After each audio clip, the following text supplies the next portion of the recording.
ऐसा हो सकता है कि म्यूचुअल फंड आपके लिए गलत साबित हो अगर आपको नॉलेज नहीं है, क्योंकि म्यूचुअल फंड सिर्फ 2 या 4 नहीं है। अभी के समय में ये 6000 से ज्यादा है जो अलग अलग एसेट मैनेजमेंट कंपनीज के द्वारा चलाई जा रही है। तो अगर आपने किसी गलत म्यूचुअल फंड में इन्वेस्ट कर दिया तो आपको लेने के देने पड़ जाएंगे। तो अगर आप ये जानना चाहते हैं कि सही म्यूचुअल फंड कैसे चुने तो आज की वीडियो को पूरा ध्यान से देखिएगा। अब देखिए, अगर हम एफडी और म्यूचुअल फंड को कंपेयर करें तो म्यूचुअल फंड एफडी के कंपेरिजन में थोड़ा रिस्की तो है, लेकिन इसके कुछ फायदे भी हैं। जैसे कि अगर आपको स्टॉक्स का एनालिसिस करना नहीं आता है तो आप डायरेक्टली स्टॉक्स में इन्वेस्ट नहीं कर पाएंगे, लेकिन आप म्यूचुअल फंड में जरूर इन्वेस्ट कर सकते हैं, क्योंकि यहाँ बहुत ज्यादा एक्सपीरियंस्ड फंड मैनेजर्स होते हैं जिनको कई साल का एक्सपीरियंस भी होता है। वो आपके पैसे को मैनेज करते हैं, इससे आपका रिस्क काफी कम हो जाता है। और सिर्फ इतना ही नहीं, फंड मैनेजर्स इन फंड को टाइम टू टाइम रीबैलेंसिंग भी करते हैं। जो स्टॉक्स अच्छे परफॉर्म नहीं करते उनको बाहर निकालते हैं और जो स्टॉक्स अच्छे परफॉर्म कर रहे होते हैं उनमें इन्वेस्ट करते हैं। इसके लिए आपको टेंशन लेने की कोई जरूरत नहीं होती है। दूसरा देखिए, अगर आपके पास लिमिटेड टाइम है, लिमिटेड नॉलेज है, तो आप हर स्टॉक या हर सेक्टर के बारे में प्रॉपर जानकारी नहीं रख सकते हैं। लेकिन ये जो म्यूचुअल फंड कंपनीज हैं, इनका तो काम ही यही है। ये तो लाखों करोड़ों के सॉफ्टवेयर यूज करके स्टॉक्स का एनालिसिस करते हैं और फिर उसमें इन्वेस्ट करते हैं, जिससे आप मिनिमम रिस्क लेकर मैक्सिमम प्रॉफिट कमा सकते हैं। तीसरा, आपको पता है कि अगर आपके पास बहुत ज्यादा पैसा नहीं है तो आप सिर्फ 500 रुपये से इन्वेस्टमेंट शुरू कर सकते हैं, और कई सारे म्यूचुअल फंड तो 100 रुपये से भी इन्वेस्टमेंट करने का ऑप्शन देते हैं। यहाँ म्यूचुअल फंड में इन्वेस्ट करने के और भी फायदे हैं। अगर आपका मन है कि किसी प्रॉपर सेक्टर में इन्वेस्ट करें तो भी आप इन्वेस्ट कर सकते हैं। यहाँ उसके लिए थीमेटिक म्यूचुअल फंड भी अवेलेबल है, लेकिन ये फायदे आपको तभी मिलेंगे जब आप किसी अच्छे म्यूचुअल फंड को सिलेक्ट कर पाएंगे। अगर आपने किसी गलत म्यूचुअल फंड को सिलेक्ट कर लिया तो आप लॉसेस के चक्कर में भी पड़ सकते हैं। यहाँ पर प्रॉब्लम यह है कि हमें पता कैसे चलेगा कि कौन सा म्यूचुअल फंड सही है और कौन सा म्यूचुअल फंड गलत है। तो चलिए एक एक करके जितने टाइप्स होते हैं ना उनको समझते हैं, लेकिन उससे पहले ये समझ लेते हैं कि म्यूचुअल फंड होता क्या है। तो देखिए, म्यूचुअल फंड नाम से ही समझ आ रहा है ये एक ऐसा फंड है या कलेक्शन ऑफ मनी है जो कि हम सब मिलकर बनाए हैं। यानी कि इसमें हम और आप जैसे बहुत सारे इन्वेस्टर्स पैसा इन्वेस्ट करते हैं और एसेट मैनेजमेंट कंपनीज इनको इक्विटी, डेट, गोल्ड जैसे ऑप्शंस में इन्वेस्ट करते हैं, जिसके बदले में म्यूचुअल फंड का यूनिट अलॉट होता है। और इन्वेस्टमेंट करने के बाद अगर इन्वेस्टमेंट का वैल्यू बढ़ता है तो यूनिट का भी वैल्यू बढ़ता है और हम लोगों को प्रॉफिट होता है। इस यूनिट के वैल्यू को NAV कहते हैं, यानी कि नेट एसेट वैल्यू। तो यहाँ से आप म्यूचुअल फंड क्या होता है सिंपल भाषा में समझ गए होंगे। अब अगर म्यूचुअल फंड के टाइप्स की बात करें, म्यूचुअल फंड जनरली 5 टाइप्स के होते हैं: equity mutual fund, debt mutual fund, hybrid mutual fund, solution oriented mutual fund और अदर फंड्स। अब फर्स्ट क्लासिफिकेशन इक्विटी फंड, इसके नाम से समझ में आ रहा है कि इसमें आपका पैसा इक्विटी यानी कंपनी के स्टॉक्स में इन्वेस्ट होता है, और क्योंकि इसमें सारा पैसा स्टॉक्स में इन्वेस्ट किया जाता है इसलिए दूसरे म्यूचुअल फंड से थोड़ा रिस्की होता है, लेकिन यहाँ ग्रोथ का चांसेस भी ज्यादा होता है। यही कारण है कि इक्विटी म्यूचुअल फंड सबसे ज्यादा पॉपुलर है। इक्विटी म्यूचुअल फंड को भी अलग अलग बेसिस पर क्लासिफिकेशन किया गया है।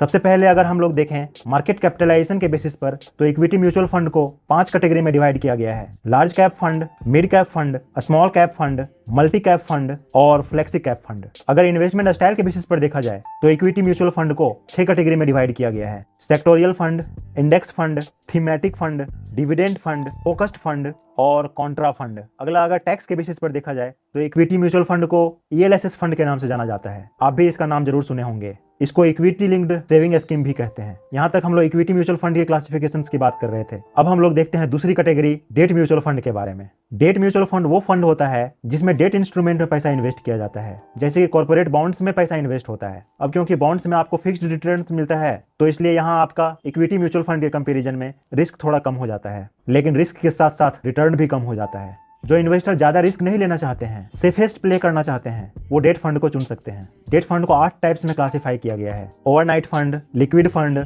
Dynamic fund, corporate fund, credit risk fund, gift fund, long duration fund और मनी मार्केट फंड।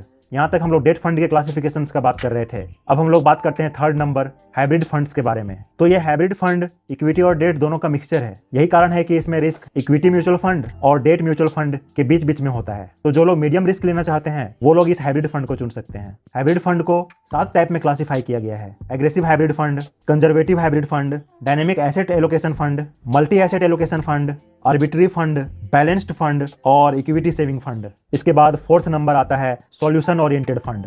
अब देखिए, जब आप म्यूचुअल फंड में इन्वेस्ट कर रहे हैं तो आप पैसे को ग्रो करने के लिए इन्वेस्ट कर रहे हैं, लेकिन अगर आपका कोई ऐसा गोल है जैसे बच्चों को पढ़ाना, अपना खुद का रिटायरमेंट प्लान, तो सेबी ने उसके लिए अलग से म्यूचुअल फंड व्यवस्था कर रखी है। ये सॉल्यूशन ओरिएंटेड फंड 2 टाइप के होते हैं: retirement fund, children education fund. और अब 5th number other funds. Other funds को 2 कैटेगरी में क्लासिफाई किया गया है: फंड ऑफ फंड और एक्सचेंज ट्रेडेड फंड, जिसको ETF कहते हैं। अब यहाँ से फंड ऑफ फंड को भी 5 कैटेगरी में क्लासिफाई किया गया है: asset allocation fund of fund, gold fund of fund, international fund of fund, multi manager fund of fund और exchange traded fund of fund. और ETF को भी 5 टाइप में क्लासिफाई किया गया है: index ETF, international ETF, liquid ETF, sectoral ETF और commodity ETF। यहाँ ETF के बारे में थोड़ा जान लें। ETF का फुल फॉर्म होता है एक्सचेंज ट्रेडेड फंड। इसको आप डायरेक्टली स्टॉक एक्सचेंज पर लाइव मार्केट में बाय एंड सेल कर सकते हैं, मतलब कि आप डीमैट अकाउंट से डायरेक्टली इसको बाय कर सकते हैं। तो यहाँ तक अगर आप वीडियो ध्यान से देखे होंगे तो हो सकता है कि आपको थोड़ा बोरिंग लग रहा होगा, लेकिन आपको एक ब्रॉडर आइडिया मिल गया होगा।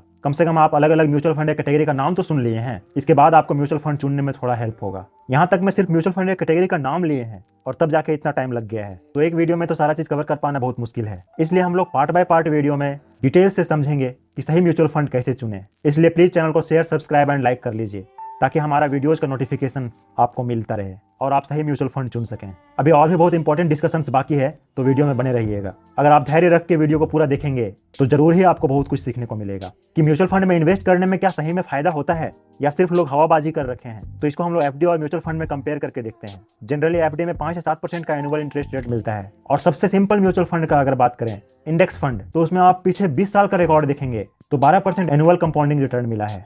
तो चलिए इसको एक प्रैक्टिकल एग्जांपल से समझते हैं। अगर हम लोग 1 लाख रुपया लेते हैं और 7% के हिसाब से, जो कि मिलने का चांसेस कम होता है, लेकिन आपकी खुशी के लिए ऐसा मान लेते हैं और 20 साल का टाइम होराइजन रखते हैं, तो आपको 3,86,000 से ज्यादा मिलेगा।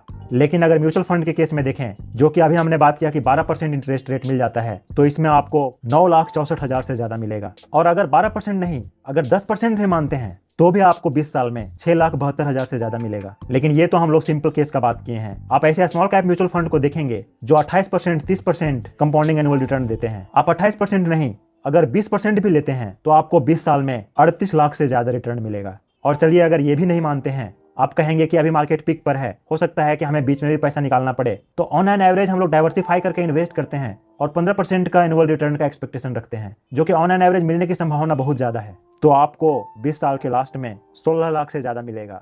तो आप देख रहे हैं FD में 3,86,000 और म्यूचुअल फंड में 16 लाख से भी ज्यादा। तो यहाँ से एक चीज तो समझ आता है, तो म्यूचुअल फंड में रिस्क तो है, लेकिन FD से बेहतर रिटर्न मिलता है। तो इसके लिए म्यूचुअल फंड का सही चुनाव करना बहुत जरूरी है। इस वीडियो में जितना हो सकता था मैं सही चुनाव करने के लिए जानकारी देने का कोशिश किया हूं। जैसे कि रिस्क के बेसिस पर सबसे ज्यादा रिस्क इक्विटी म्यूचुअल फंड में होता है, डेट म्यूचुअल फंड में कम रिस्क होता है और हाइब्रिड म्यूचुअल फंड के केस में मीडियम रिस्क होता है। और आगे के वीडियोज में हम लोग सीखेंगे कि और हम लोग किस किस बेसिस पर सही म्यूचुअल फंड का चुनाव कर सकेंगे। तो हमारा आगे का वीडियो पाने के लिए प्लीज चैनल को शेयर, सब्सक्राइब एंड लाइक कर दीजिएगा ताकि आपको हमारा वीडियो का नोटिफिकेशन सबसे पहले मिले। फ्री डीमैट अकाउंट का लिंक भी डिस्क्रिप्शन में दिया हुआ है, तो आप वहां से फ्री में डीमैट अकाउंट खुलवा के इन्वेस्टिंग शुरू कर सकते हैं और आप रेफरल से भी कमा सकते हैं। और हमारे साथ फाइनेंशियल फ्रीडम की जर्नी में बने रहें। मिलते हैं अगले वीडियो में। धन्यवाद।